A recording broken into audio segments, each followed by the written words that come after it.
ഫാത്തിമ ബീവിനെ കണ്ടാൽ നബി സല്ലല്ലാഹു അലൈഹി വസല്ലം ഞങ്ങൾ എഴുന്നേറ്റിക്കും. അത്ര മോളെ കണ്ടാൽ ഒരു ഉപ്പ എഴുന്നേറ്റിക്കും. നമ്മളെ മോളെ സ്കൂളിൽ നിന്ന് വരുമ്പോൾ എഴുന്നേറ്റ് നിന്നില്ലെങ്കിൽ ആ കാലിന്റെ മേലെ വെച്ചിരിക്കുന്ന കാലൊന്ന് താഴെ വെച്ചാൽ മതി, വേറെ വേണ്ട. ഇത് ചോദിക്കൽ തന്നെ എവിടുന്ന സ്കൂളിൽ നിന്ന് പോയി ചോറയ്ക്കുന്നത് എന്താ രണ്ടാളെ കൊന്നിട്ടാരാ പിള്ളേർ വരുന്നത്? ചില അഭിമാന വർത്താനം ചിലർ പറയില്ല. ഞാനൊക്കെ വീട്ടിൽ കയറിയ ഉസ്താദെ പിള്ളേർ പിന്നെ അന്നങ്ങൂല. ഉമർ ഇബ്നുൽ ഖത്താബ് റളിയല്ലാഹു അൻഹു പറയുന്നുണ്ട്, എത്ര വലിയോനായാലും വീട്ടിലെത്തിയാൽ കുട്ടീന്റെ സ്വഭാവമായിരിക്കണം, സോഫ്റ്റ് ആയിരിക്കണം. ഉമർ റളിയല്ലാഹു അൻഹു നമ്മൾ ചിലപ്പോൾ കഥാപ്രസംഗത്തിൽ വീരശൂര പരാക്രമി നൽകും. എന്ത് വീരശൂര പരാക്രമി? കഥാപ്രസംഗത്തിന്റെ കഥയൊന്നും പറയാണ്ടിരിക്കുന്നേ നല്ലത്. ഉമർ ഇബ്നുൽ ഖത്താബ് റളിയല്ലാഹു അൻഹു വീട്ടിൽ ഒരു ദിവസം ഇങ്ങനെ മലർന്ന് കിടക്കുക. അപ്പൊ കുട്ടികളൊക്കെ വന്നിട്ട് വയറിന്റെ മേലെ ഇരുന്ന് കളിക്കുക. ഒരു ഉദ്യോഗസ്ഥൻ ഉമർ റളിയല്ലാഹു അൻഹുവിനെ കാണാൻ വന്നു.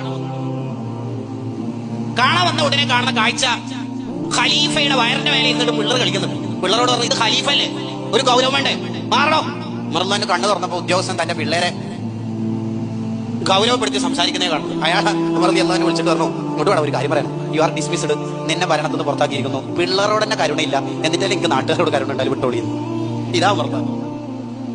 സോഫ്റ്റ് ആണ്.